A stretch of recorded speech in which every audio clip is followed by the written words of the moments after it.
જય શ્રી કૃષ્ણ। આપણે જીવનમાં અનેક તબક્કા આવતા જોઈએ છીએ।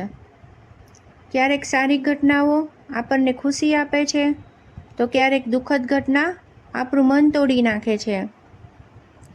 ક્યારેક આપણને લાગે છે કે આ દુઃખના સામનામાં કંઈ સારું થઈ શકે, પણ આપણે વાસ્તવિકતા ભૂલીએ છીએ કે ભગવાન જે કરે છે તે સારા માટે જ કરે છે।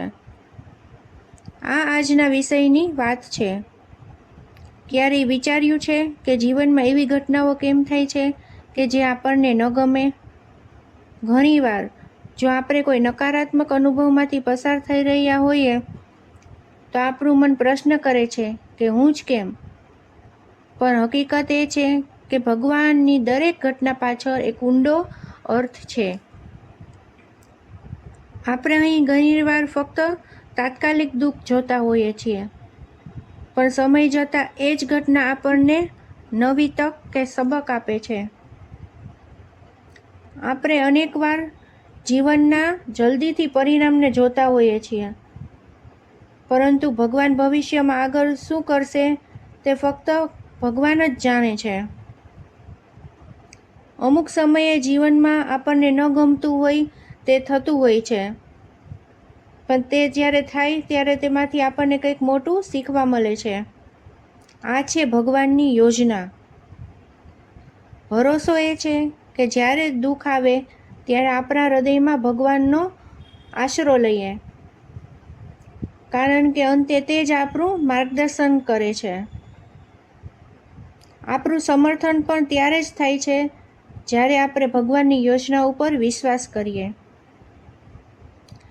ક્યારેક આપણે ભગવાનના નિર્ણયને સમજવા માટે પીઠ પર ભારે બોજ ગણી લઈએ છીએ, પણ સાચી વાત તો એ છે કે ભગવાનની યોજના આપણાથી કેટલી ગણી વિશાળ છે।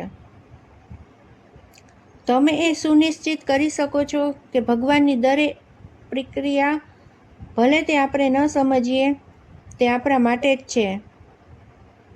આપણે અપ્રત્યક્ષ રીતે મહાન વિષયક ગતિશીલ હોવાની તૈયારી કરી રહ્યા છીએ। આપણને ખબર નથી કે ક્યારેક વિપત્તિ પણ આશીર્વાદ સમાન બની રહે છે। આ બધું છે સ્વીકાર કરવાનો એક ભાગ। જો આપણે ભગવાનની યોજના ઉપર ભરોસો રાખી અને આપણા જીવનના દરેક ઉતાર ચઢાવમાં મક્કમ રહી શકીએ તો આપણે શક્તિ મેળવીશું। આ આપણને આધ્યાત્મિક રીતે પણ મજબૂત બનાવે છે। મિત્રો, ભગવાન જે કરે છે તે સારા માટે જ કરે છે એ વાત સમજવી ક્યારેક મુશ્કેલ લાગે છે, પરંતુ અંતે તે આપણું ભલું કરવા માટે જ છે। આ મંત્રનો વિશ્વાસ રાખીને આપણે મુશ્કેલ સમયમાંથી પણ સબક મેળવીને આગળ વધી શકીએ છીએ। ધન્યવાદ।